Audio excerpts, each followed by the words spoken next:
नमस्कार दोस्तों, आप देख रहे हैं प्राइम लाइव और मैं हूं अंशु कुमार। हाल ही में एक शख्स ने सुप्रीम कोर्ट में देश भर में हलाल उत्पादों पर प्रतिबंध को लेकर एक याचिका दायर की है। जानेंगे इस वीडियो में कि आखिर क्यों हलाल उत्पादों पर प्रतिबंध लगाने की मांग की गई है, हलाल का अर्थ क्या होता है। तो चलिए सबसे पहले मैं आपको हलाल का अर्थ बताता हूँ। वैसे तो लोग हलाल का उपयोग हलाल मीट के रूप में करते हैं, लेकिन हलाल मीट और हलाल में काफ़ी अंतर होता है। हलाल शब्द का अर्थ हराम के सीधे विपरीत होता है। हलाल शब्द का उपयोग मुसलमान लोग जो चीज़ बैन नहीं है उसको लेकर करते हैं। हम आपको बताते हैं हलाल मीट के बारे में। हलाल एक अरबी शब्द है जो इसे इस्लामिक कानून के हिसाब से परिभाषित किया गया है। इस्लाम में हलाल मीट की प्रक्रिया का पालन करने की ही अनुमति है। इसमें जानवरों को धाबिया यानी गले की नस और श्वास नली को काटकर मारना जरूरी बताया गया है। मारते समय जानवरों का जिंदा और स्वस्थ होना भी जरूरी है। इसमें जानवरों के शव से सारा खून बहाया जाता है। इस प्रक्रिया के दौरान विशेष आयतें पढ़ी जाती है जिसे तस्मिया या शहादा कहा जाता है। आप सबको हलाल और झटका मीट में थोड़ी बहुत कन्फ्यूजन जरूर रहती हो, तो चलिए इसे हम सुलझाने की कोशिश करते हैं। हलाल और झटका मीट दोनों ही तरीकों में जानवर की जान जाती है, बस इसे मारने का तरीका अलग अलग होता है। झटका मीट में जानवर की गर्दन पर तेज धार वाले हथियार से वार किया जाता है ताकि एक झटके में उसकी जान चली जाए।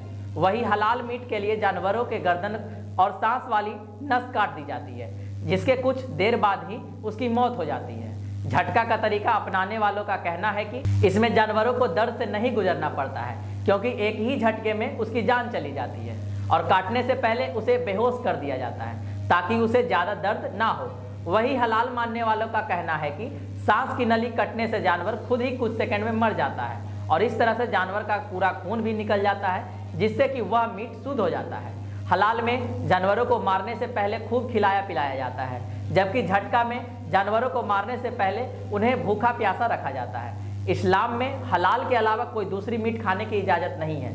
इस हलाल उत्पाद और मीट को लेकर हमारे देश में समय समय पर काफ़ी विवाद होते रहते हैं। आपने भी कई ऐसी ही बातों को जरूर सुना होगा, जैसे कुछ दिन पहले ही हिमालय जो कि सौंदर्य प्रसाधन की एक कंपनी है, इस पर भी बैन लगाने की बात लोगों के द्वारा की जा रही थी। लोगों का कहना था कि आप FSSAI के जगह हलाल सर्टिफिकेट क्यों रखे हैं। हलाल सर्टिफिकेट रखने का अर्थ लोगों के द्वारा यह मानना था कि आपके प्रोडक्ट्स में हलाल मीट मिलाया गया है, लेकिन हिमालय ने इसकी सफाई में कहा कि हलाल सर्टिफिकेट रखने का अर्थ यह नहीं है कि इसमें कोई हलाल मीट का प्रोडक्ट है। इस सर्टिफिकेट का अर्थ यह है कि जब कभी किसी मुस्लिम कंट्री में मुझे यह प्रोडक्ट भेजना होगा तो यह सर्टिफिकेट लेना जरूरी होता है।